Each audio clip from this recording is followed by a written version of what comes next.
Welcome my dear future loving nursing officer. आज हम discussion करेंगे फंडामेंटल ऑफ नर्सिंग का पार्ट 1, जो कि मैराथन टाइप का क्लास है। इस वीडियो को जरूर अंत तक देखिए, क्योंकि ये किसी भी नर्सिंग ऑफिसर रिक्रूटमेंट एग्जामिनेशन के लिए इम्पोर्टेंट है। जैसे एम्स हुआ, पीजीआई एमईआर हुआ, जिपमर हुआ, Orissa subordinate staff selection commission के लिए स्पेशल है, या कोई भी नर्सिंग रिक्रूटमेंट एग्जामिनेशन हो उसके लिए इम्पोर्टेंट है। अगर चैनल को आपने सब्सक्राइब नहीं किया तो सब्सक्राइब कर दीजिए, लाइक कीजिए, कमेंट कीजिए। चलो दोस्तों, देखते हैं फर्स्ट क्वेश्चन हम अभी डिस्कशन करेंगे। पहला देखते हैं दोस्तों, ये 4 year old female child vomited. Okay, 4 साल का लड़की क्या हुआ, उसको वोमिट कर रहा है। ओके, ऑलरेडी वोमिटिंग हो गया है। हर मदर स्टेटेड, ओके, उसका मम्मी बोल रहा है, स्टेटेड कर रहा है। ओके, ही है और ही वोमिटेड 200 ml of her formula feeding this morning. Okay, सुबह जो मॉर्निंग में 200 ml जो फीडिंग दिया गया था वो वोमिट कर लिया है। व्हाट टाइप ऑफ डाटा ये कैसा टाइप का डाटा है? तो यहाँ पर दोस्तों याद रखिए, ओके, जो है ये वोमिट जो है ये ऑब्जेक्टिव टाइप का डाटा है। ओके, ऑब्जेक्टिव टाइप का डाटा है, बट उसका मम्मी बोल रहा है, इसीलिए सेकेंडरी सोर्स है। ओके, प्राइमरी सोर्स नहीं है, ये सेकेंडरी सोर्स है दोस्तों। ओके, जो हम जो देखेंगे, जो ऑब्जेक्टिव हिसाब से देखेंगे, जो डाटा को हम देख पाएंगे उसको बोलते हैं ऑब्जेक्टिव डाटा। और जो पेशेंट खुद बोलेगा, okay, that is called subjective data बोलते हैं। ओके, तो जो ऑब्जेक्टिव डाटा है उसको ऑब्जर्व किया जा सकता है। ओके, और जो उसका मम्मी यहाँ पर बोल रहा है कि वो जो 200 ml फीडिंग दिया गया था वो वोमिटिंग हो गया है, तो इसीलिए सेकेंडरी सोर्स है दोस्तों। इसीलिए इसका ए ऑप्शन होगा। तो इसका आंसर क्या होगा दोस्तों? ये 1 नंबर क्वेश्चन का ये ऑप्शन होगा, objective data source from a secondary source. इसको जरूर याद रखिए। उसके बाद दोस्तों देखेंगे नंबर 2 में Kussmaul breathing is. A option में shallow breath interrupted by apnoea, B में prolong gasping inspiration followed by a very short usually insufficient aspiration, C में marked rhythmic waxing and waning of respiration from a deep to very shallow breathing and from temporary apnea। उसके बाद दोस्तों increase rate and depth of respiration. Kussmaul breathing जो होता है उसमें क्या होता है दोस्तों? ओके, इसको हम हाइपर वेंटिलेशन भी बोल सकते हैं। क्या बोल सकते हैं? कुसमाउल ब्रीदिंग को हाइपर वेंटिलेशन भी बोल सकते हैं। तो इसमें क्या होता है, अगर हाइपर वेंटिलेशन होता है तो जो रेट एंड डेप्थ ऑफ जो रेस्पिरेशन रहता है वो इंक्रीज हो जाता है। ज्यादा करके हम मेटाबॉलिक एसिडोसिस में देखने को मिलेगा और रेनल फेलियर को हमको देखने को मिलेगा। ओके, तो इसका आंसर क्या होगा दोस्तों? डी ऑप्शन होगा। ओके, इसका आंसर क्या होगा दोस्तों? डी ऑप्शन होगा। इसको जरूर याद रखिए। ओके, उसके बाद ए ऑप्शन का जो बात किया जा रहा है वो बायर्स ब्रीदिंग बोलेंगे। ओके, ऑप्शन बी में जो है ये इन्विस्टिक न्यूस्टिक ब्रीदिंग बोलेंगे। ओके, और सी ऑप्शन में जो है इसको चेनिस्टो ब्रीदिंग बोलेंगे, चेनिस्टो रेस्पिरेशन भी बोलेंगे दोस्तों। ओके, याद रह गया। उसके बाद नंबर 3 में हम डिस्कशन करेंगे। उसके बाद दोस्तों देखेंगे number 3 question, who decrease the mortality by improving sanitation in the battlefield resulting in a decrease morbidity and mortality. Okay, who decrease the mortality by improving sanitation in the battlefield. Okay, कौन battle fields में mortality rate को okay reduce कर दिया था, वहां का जो sanitation था उसको इंप्रूव करके, जिसके वजह से मोर्बिडिटी एंड मोर्टालिटी, तो मोर्बिडिटी जो होता है सिकनेस रेट होता है, ओके, और मोर्टालिटी जो डेथ रेट होता है। तो अगेन वन सेकेंड, मोर्टालिटी का मतलब है डेथ रेट और मोर्बिडिटी का मतलब क्या है? Sickness rate. तो ओके, कौन है? ओके, ए ऑप्शन में फ्लोरेंस नाइटिंगेल, बी ऑप्शन में डोरोथी वोरेम, सी ऑप्शन में डोरेथिया डिक्स, डी में अब्देला। ओके, तो इसका आंसर क्या होगा दोस्तों? Florence Nightingale. ओके, जो क्रीमियन वार हुआ था उसी टाइम, ओके, ब्रिटिश सोल्जर को सर्विंग मीन केयर प्रोवाइड किए थे मिस फ्लोरेंस नाइटिंगेल, जिसके वजह से क्या हुआ था? ओके, जिसके वजह से morbidity and mortality rate decrease हो गया, इसीलिए उनको बोला जाता है ओके लेडी विथ लैम्प भी बोला जाता है। और उनका जो बर्थडे है इंटरनेशनल नर्सेज में 12 को एवरी ईयर सेलिब्रेट किया जाता है दोस्तों। ओके, उसके बाद दोस्तों देखेंगे अभी नंबर 4 में fibrous connective tissue that connect bones to other bones.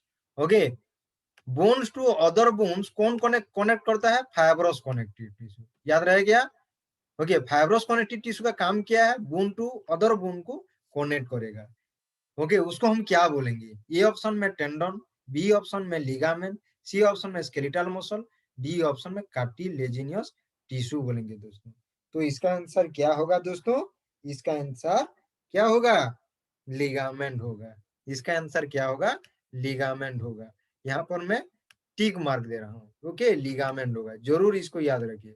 Okay, ये ligament is a fibrous connective tissue which attach bone to bone and usually serve to hold structures together and keep them stable.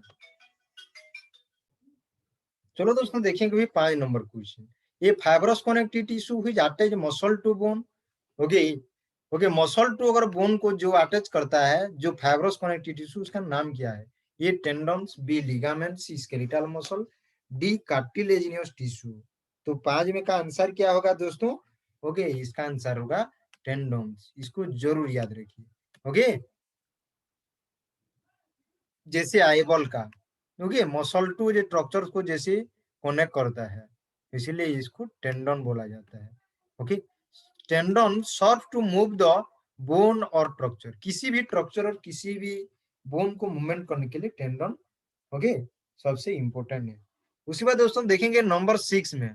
Okay, an immobilized client is at a risk for, और एक patient अगर movement नहीं कर रहा है, okay, movement immobilize, उसका mobilization नहीं हो रहा है, मीन मूवमेंट नहीं हो रहा है, तो किसके लिए वो रिस्क हो सकता है? कैसा टाइप का रिस्क हो सकता है? ए हाइपरकैल्सीमिया, बी हाइपोकैल्सीमिया, सी हाइपोनेट्रीमिया, डी हाइपोनेट्रीमिया। तो इसका आंसर क्या होगा दोस्तों? इसका आंसर क्या होगा? ओके, इसका आंसर क्या होने वाला है? हाइपरकैल्सीमिया होगा। ओके, ये ऑप्शन जरूर याद रखिए दोस्तों। ओके, ये ऑप्शन को जरूर याद रखिए। यहाँ पर क्या है, और कोई आदमी अगर मूवमेंट नहीं कर रहा है, ओके, एक जगह में वो ऑलरेडी इमोबिलाइज्ड है, ओके, यही जगह पर मूवमेंट नहीं कर रहा है, क्या होगा? जो बोन का जो कैल्शियम है वो क्या होगा? ब्लड स्ट्रीम को रिलीज हो जाएगा। ओके, तो नॉर्मल, ओके, नॉर्मल जो कैल्शियम, ब्लड कैल्शियम लेवल और सीरम कैल्शियम लेवल कितना होता है? 8 पॉइंट, ओके, 8.02, ओके, 8.02, ओके, 10.5,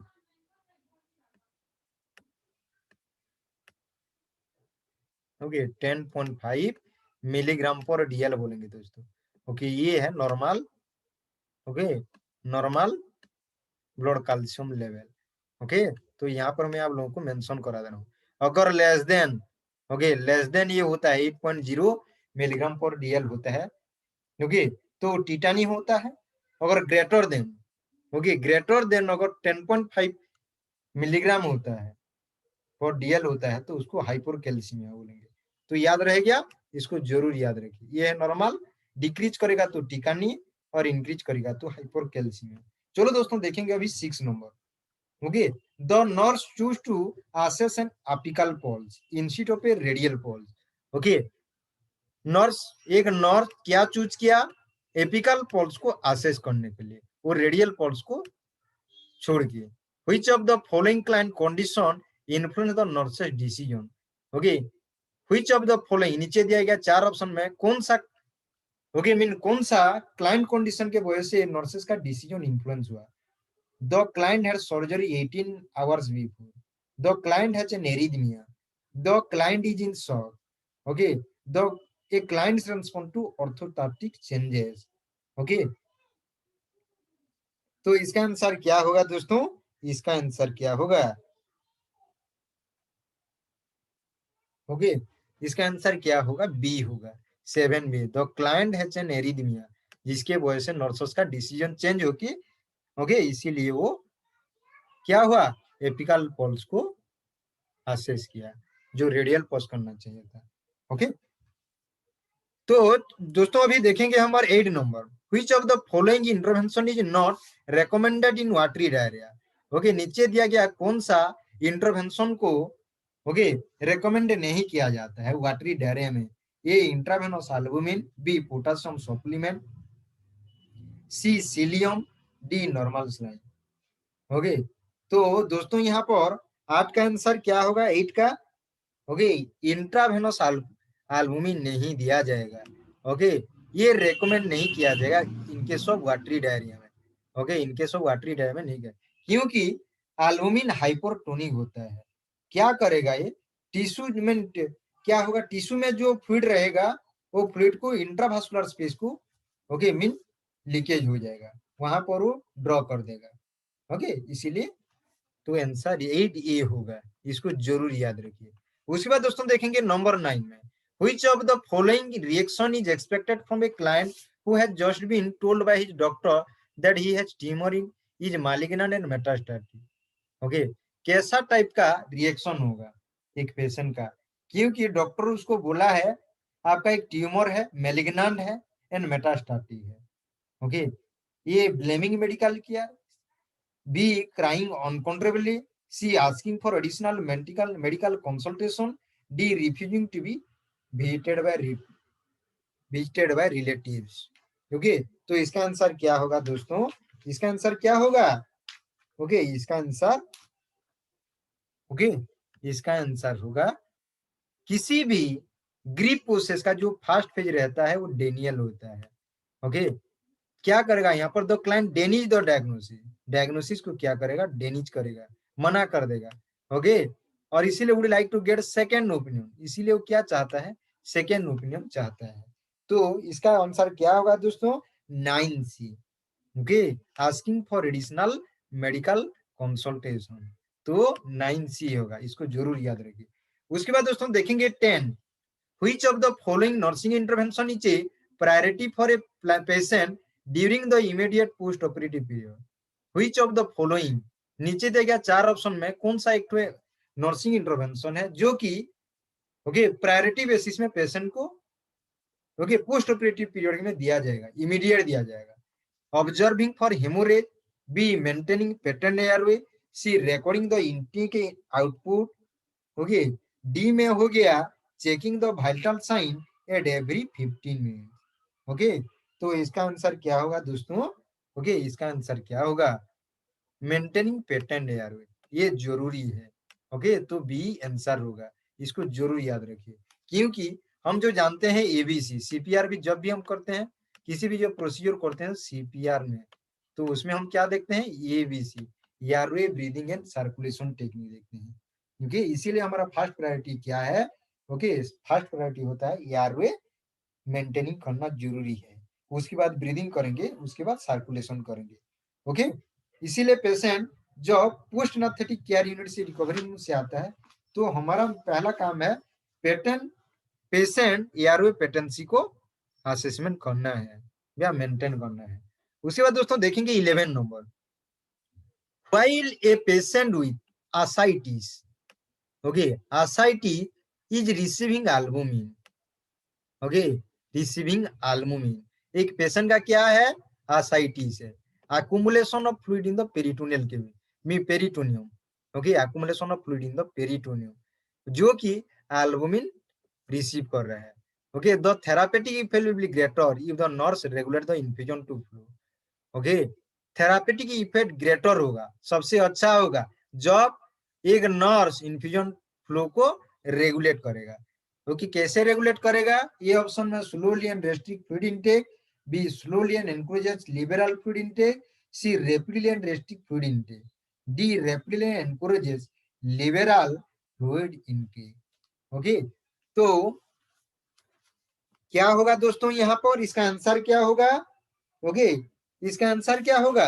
11 का okay slowly and restrict fluid intake, हमको यहाँ पर क्या करना है? स्लोली देना है और उसका बॉडी फ्लूइड को फ्लूइड को रेस्ट्रिक्ट करना है।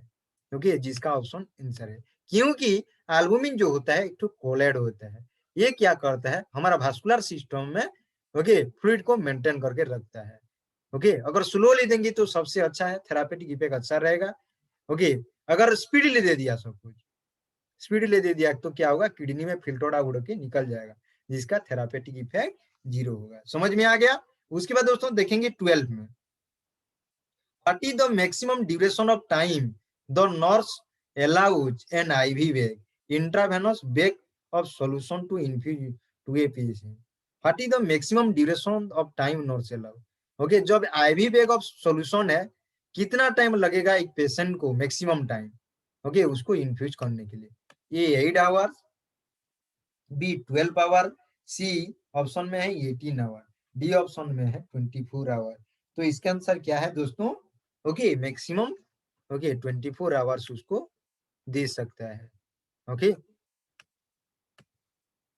समझ में आ गया? उसके बाद दोस्तों देखेंगे 13 में। Okay, all of the following are metaparadigm of nursing except, एक को छोड़ के सब मेटा पैराडिज्म ऑफ नर्सिंग है। Okay, metaparadigm of nursing जो होता है वो एक है पेशेंट और पर्सन, उसके बाद environment, nursing practice and health होता है। तो यहाँ पर ये पर्सन है, okay, B environment, C nursing, D diagnosis. तो यहाँ पर किसको छोड़ के 13 का जो होता है डी, ओके, डायग्नोसिस नहीं लिखा गया है। ओके, तो ये होगा, इसको छोड़ के बाकी सब 3 होगा, जो कि मेटा पैराडिज्म ऑफ नर्सिंग बोल के बोला जाता है दोस्तों।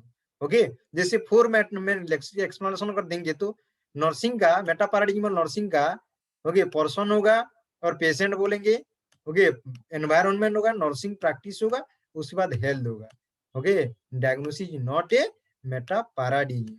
उसके बाद दोस्तों देखेंगे अभी 14 नंबर को, ये tendency to view one's own way of life, a tendency to view one's own way of life as the most desirable, acceptable, and or best, and to act in a superior manner toward another culture is A. Ethnocentrism, B. Cultural imposition, C. Cultural taboos, D. A. Culturism.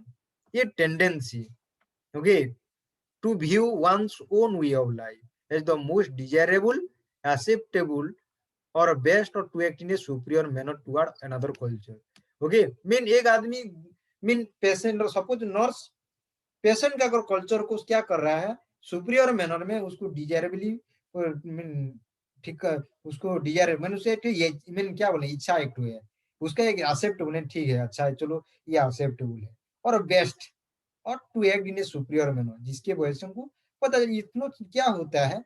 इसमें जो 14 का अगर देखेंगे तो ethno centrism, okay, इसका answer होगा ethno centrism. ये क्या होता है, हम दूसरा आदमी का कल्चर को हम क्या कर रहे हैं, जज कर रहे हैं। ओके, उसका वैल्यू को हम क्या कर रहे हैं, क्योंकि मैंने उसका वैल्यू को हम, ओके, रेस्पेक्ट दे रहे हैं। ओके, उसका वैल्यू को हम क्या दे रहे हैं, रेस्पेक्ट दे रहे हैं। ओके, और standards of one own culture. Okay, ethnocentric क्या होता है, इंडिविजुअल जज other groups relative to their own ethnic group culture, especially with concern for language, behaviour, custom and the religion. तो यहाँ पर पता चल गया, एक आदमी, मीन एक नर्स पेशेंट का क्या करेगा, कल्चर को जज करेगा, okay, by the values and standards of one own culture. Okay, जैसे फॉर एग्जांपल एक उड़ीसा का आदमी, ओके, पेशेंट एक तो आया है, केरल का आया है, तो उड़ीसा का जो नर्स रहेगा वो क्या करेगा, वो केरल का जो आदमी, जो केरली आदमी रहेगा, उसका कल्चर को क्या करेगा, वो क्या करेगा, वो जज करेगा, जिसलिए इसको बोलते हैं इथनोसेंट्रिज्म बोलेंगे। ओके, उसके बाद दोस्तों देखेंगे 15 में अभी, who is the founder of modern nursing. A में डॉर्थिया डिक्स, बी में जीन वाटसन, सी में फ्लोरेंस नाइटिंगेल, डी में Mary Mahoney, okay, Mahoney. Okay, Florence Nightingale, okay, founder of modern nursing बोल के बोला जाता है। फाउंडर ऑफ मॉडर्न नर्सिंग किसको बोला जाता है, फ्लोरेंस नाइटिंगेल को, इसलिए जरूर आप लोग याद रखिए दोस्तों। तो इसका आंसर क्या होगा, ओके, 15 सी होगा दोस्तों। उसके बाद दोस्तों देखेंगे 16 में, nursing has a code of ethic that A. ensure identical care to all clients, B. protect the client from harm, C. improve self-care, self-health care, D. define the principle by which nurses provide care to their clients. Okay, तो 16 में क्या होगा दोस्तों, okay, define the principle. Okay, nursing में जो code of रहती क्या होता है, define the principle by which nurse provide care to their clients. Okay, mean एक पेशेंट को अगर हम केयर प्रोवाइड कर रहे हैं तो वही प्रिंसिपल को डिफाइन करता है कोड ऑफ एथिक्स। उसमें लिखा गया है कैसा आप एक पेशेंट को अच्छा सा केयर देंगे, ओके, कैसा कैसा टाइप का केयर देंगे, okay, that is one kind of principle. Okay, समझ में आ गया। उसके बाद दोस्तों mean to provide quality of nursing care to the patient, it is a responsibility of a nurse. Okay, it एक नर्स, नर्स का क्या होता है, रेस्पॉन्सिबिलिटी, दायित्व होता है कि वो पेशेंट को अच्छा केयर प्रोवाइड करे, और वो जो प्रोफेशन है वो एथिकल ऑब्लिगेशन को वो अच्छा सा क्या करे, कैरी आउट करे। यही है कोड ऑफ एथिक्स का। उसके बाद दोस्तों देखेंगे तो इसका आंसर क्या होगा दोस्तों, डी होगा, डी ऑप्शन होगा, वहां पर टिक दे दिया। उसके बाद दोस्तों देखेंगे 17 में, अभी preventive and primary care provided in a non traditional setting is called. Okay, एक तो नॉन ट्रेडिशनल सेटिंग में, ओके, जो preventive and primary care provide किया जा रहा है उसको क्या बोलेंगे, A professional nursing, B community health nursing, C occupational nursing, D preventive nursing. तो 17 का क्या होगा दोस्तों, okay, community health nursing. Okay, community health nursing, इसमें क्या होता है, preventive and primary care provide किया जाता है एक तो नॉन ट्रेडिशनल सेटिंग में। ओके, उसके बाद दोस्तों देखेंगे 18 में, okay, the following develop it's a result of nurses experience in a specific clinical area, the time the nurse has been in practice and the quality of relationship the nurse has formed with clients. A option में knowing clients, B option में ability to delegate care, C में personal ethics, D में leadership. तो इसका answer क्या होगा दोस्तों, okay, the following develops. Okay, mean क्या डेवलप होता है, ओके, क्या मैं नीचे देगा कौन सा एक तो डेवलप होता है, कौन सा एक तो पैरामीटर, कौन सा एक तो एट्रीब्यूट डेवलप्ड होता है, जिसमें रहता है कि नर्सेस मीन एक स्पेसिफिक क्लिनिकल एरिया में क्या होता है, ये नर्स एक्सपीरियंस होता है, the time the nurse has been in practice, the quality of relationship the nurse has form with the client. जब हम किसी पेशेंट के साथ जब हम केयर प्रोवाइड करते हैं उसी टाइम एक तो क्वालिटी ऑफ रिलेशनशिप डेवलप होता है, और नर्स जो प्रैक्टिस कर रहा है, जो क्वालिटी ऑफ केयर प्रोवाइड कर रहा है उसका अच्छा सा प्रैक्टिस होगा। ये जो भी होता है स्पेसिफिक क्लिनिकल एरिया में होता है, जिसके वजह से नर्स का एक तो एक्सपीरियंस हो जाए। फॉर एग्जाम्पल एक नर्स अगर अच्छा क्लिनिकल सेक्टर में काम कर रहे हैं, जैसे अगर एम्स में सब कुछ काम किया कोई, तो एम्स का अलग सेटअप होगा, वहां पर सब मीन सबसे जो भी मिलेगा मीन सबसे स्टैंडर्ड केयर वहां पर ही दिया जाएगा। ओके, मीन वहां पर वैसे सेटअप है। मेरे कहने का मतलब क्या होता है, यहाँ पर ऐसा टाइप का डेवलप डेवलप होगा जिसके वजह से आपके अंदर में क्या होगा, नोइंग क्लाइंट्स। ओके, इसका क्या है आंसर, ये है knowing client. Okay, knowing clients, अगर पेशेंट को आपको पता चल गया जिसकी वजह से उसको केयर दे पाएंगे आप लोग। ओके, उसके बाद दोस्तों देखेंगे 19 में, अभी हम control of spread of disease is an example of which level of prevention, which level of prevention, A primary intervention, C secondary intervention, C tertiary intervention, D nursing intervention। Okay, control of spread of disease, okay, mean जो control mean spread of disease को control करने के लिए कौन सा type का level of prevention होगा। Okay, तो यहाँ पर कौन सा होगा, टर्सरी प्रिवेंशन होगा। टर्सरी प्रिवेंशन किस लिए होगा, ओके, टर्सरी प्रिवेंशन किस लिए होगा, इसको प्रिवेंटिव केयर बोला जाता है। ओके, क्योंकि यहाँ पर कंट्रोल ऑफ डिजीज किया जाता है, इसीलिए हम इसको बोलेंगे टर्सरी इंटरवेंशन और टर्सरी प्रिवेंशन बोलेंगे दोस्तों। इसको सी ऑप्शन होगा, इसको जरूर आप लोग याद रखिए। उसके बाद हम देखेंगे 20 में, the most basic and first level needs of client as per Maslow's hierarchy theory include. Okay, most basic, okay, most basic and first level needs of client as per Maslow hierarchy theory. A self-esteem and self-evaluation, B safety and security, C में love and belonging, D में air, water and food, air, water and food। Okay, तो इसका answer क्या होगा दोस्तों, basic need. क्या बोला है यहाँ पर, basic need, basic and first level need बोला है, तो इसका आंसर होगा डी होगा। इसको जरूर आप लोग याद रखिए दोस्तों।